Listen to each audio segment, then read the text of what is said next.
Bismillahirrahmanirrahim. Assalamualaikum warahmatullahi wabarakatuh.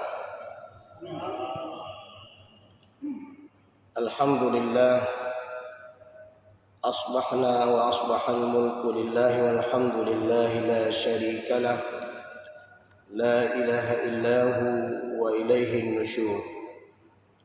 Asbahna ala fitratil Islam wa kalimatil ikhlas wa ala dini nabiyyina Muhammadin sallallahu alaihi wasallam wa ala millati abina Ibrahim hanifa wa ma kana minal musyrikin.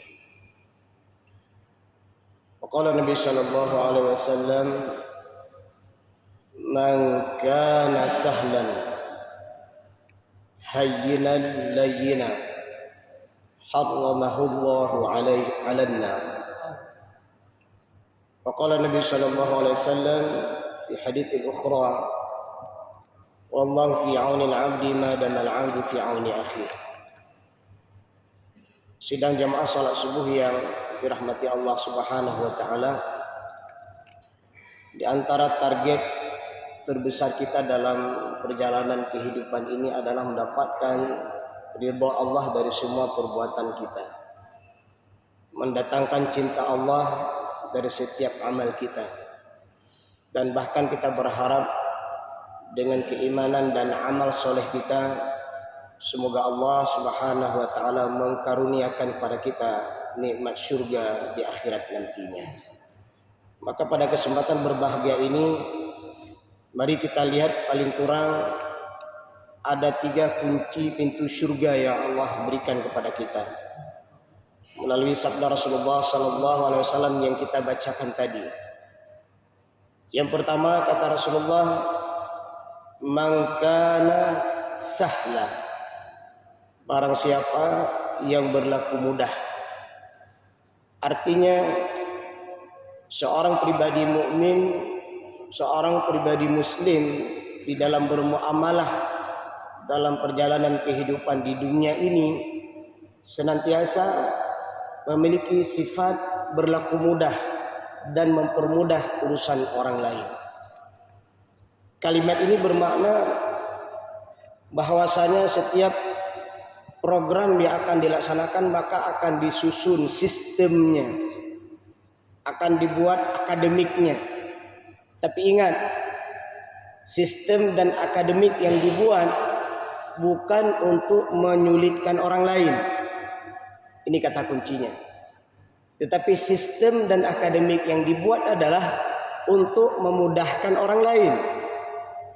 Karena tidak sedikit dalam perjalanan kehidupan kita, seringkali orang membuat sistem, seringkali orang membuat akademik, tapi justru sistem dan akademik tersebut mempersulit orang lain. Nah, ini bukan dari Islam. Kita kunci kalimatnya, ini bukan dari Islam. Tapi Islam itu menghendaki adalah sistem yang dibuat, akademik yang dibuat untuk mempermudah urusan orang lain. Maka Rasulullah mengatakan, man kana sahla, barang siapa yang berlaku mudah. Berlaku mudah juga bermakna mudah dalam pelaksanaannya. Kalau tadi sudah dibuat akademiknya, sudah dibuat peraturannya, kemudian juga mudah dalam pelaksanaannya. Nah, ini dari Islam. Apa manfaat ketika seseorang mudah dalam melaksanakan?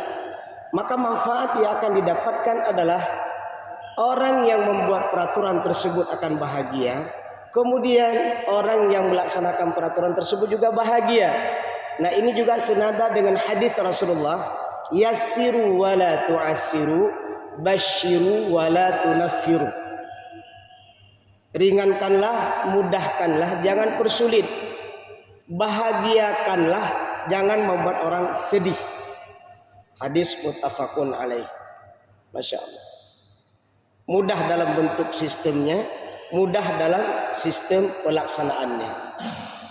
Manfaatnya adalah akan membantu banyak orang. Bukan hanya menggembirakan orang yang melaksanakannya, bukan hanya menggembirakan orang yang membuat peraturannya, bahkan orang yang melaksanakannya itu agar ikut merasa bahagia.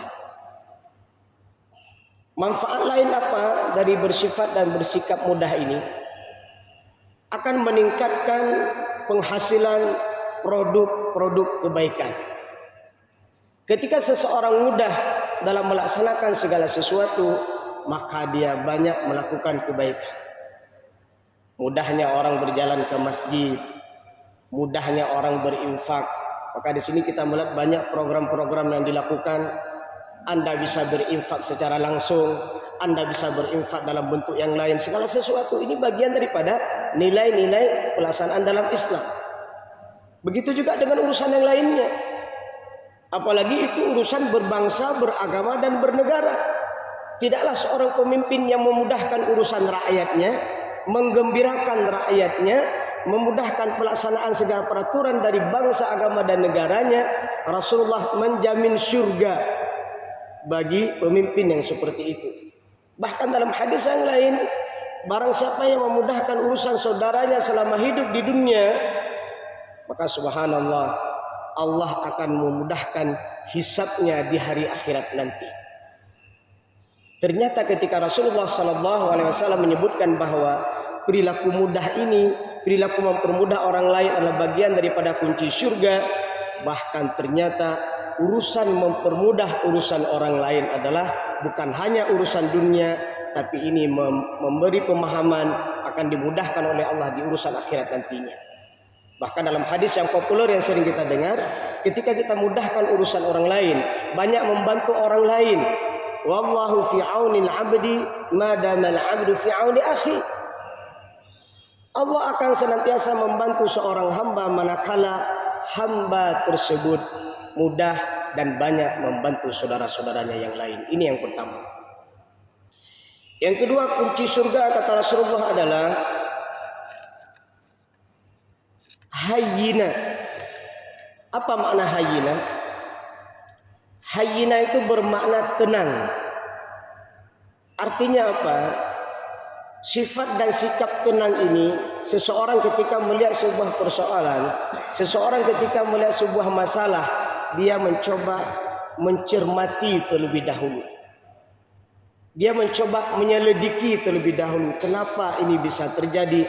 Apa penyebabnya dan bagaimana solusinya? Dan ini hanya bisa dilakukan oleh orang-orang yang memiliki sifat dan sikap tenang.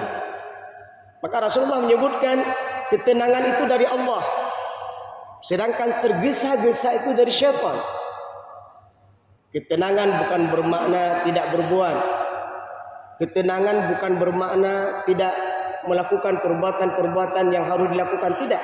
Tapi ketenangan bermakna lebih kepada mencermati, mencerdasi, melihat apa persoalan yang terjadi dan bagaimana solusi yang harus dilakukannya. Kemudian ketenangan ini juga akan memberikan kebaikan kepada pelakunya, mudah dalam menyelesaikan urusan atau masalah yang dihadapinya. Tidak sedikit ketika seseorang mendapatkan masalah, itu bukan menyelesaikan masalah, tapi justru menimbulkan masalah baru dan masalah yang lainnya. Kenapa? Karena tidak ada ketenangan. Maka ketenangan ini akan membuat seseorang mudah dalam menyelesaikan persoalan yang dihadapi. Kemudian ketenangan ini akan memberikan keselamatan. Keselamatan bagi pelakunya dan keselamatan kepada orang lain. Kalau kita menyetir mobil kita melakukan berbagai macam kegiatan-kegiatan pekerjaan di tempat kerja kita. Apakah itu di jalan raya, apakah itu di sebuah perusahaan, atau di dalam rumah tangga kita, atau di tempat bekerja kita, dimanapun. Ketika itu dilakukan dengan penuh ketenangan, maka akan memberikan hasil yang terbaik dan hasil keselamatan yang luar biasa. Maka lawan daripada ketenangan ini juga adalah ceroboh. Tidak sedikit orang-orang yang bertindak ceroboh itu tidak membawa kepada keselamatan, justru membawa kepada kehancuran. Dan sifat tenang ini akan menimbulkan al-izzah, kewibawaan. Kalau itu seorang personal, yang melakukan, yang memiliki sifat ketenangan, maka dia akan menjadi pribadi yang berwibawa. Kalau itu sebuah lembaga, kalau itu sebuah perusahaan, maka perusahaan dan lembaga tersebut akan menghasilkan kewibawaan.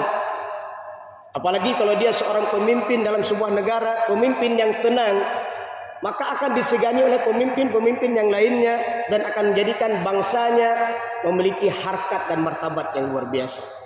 Yang ketiga kunci surga kata Rasulullah adalah layyina. Apa makna layyina?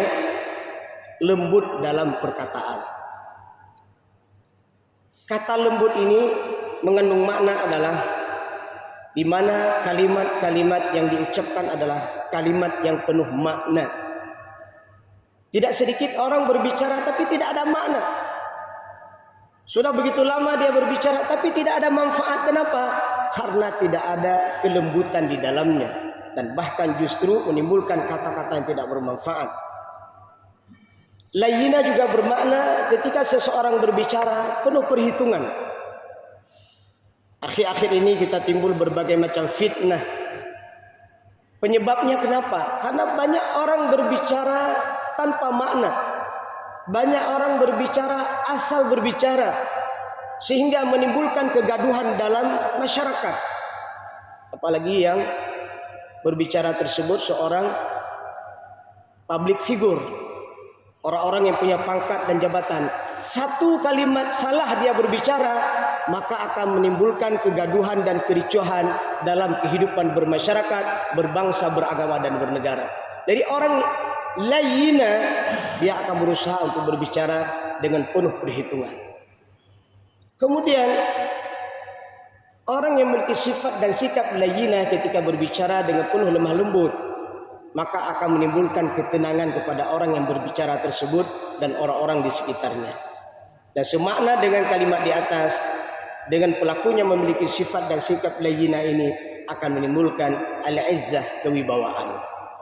Di ujung hadis Rasulullah menyebutkan 3 kunci surga, 3 kalimat mulia, 3 perbuatan mulia tersebut.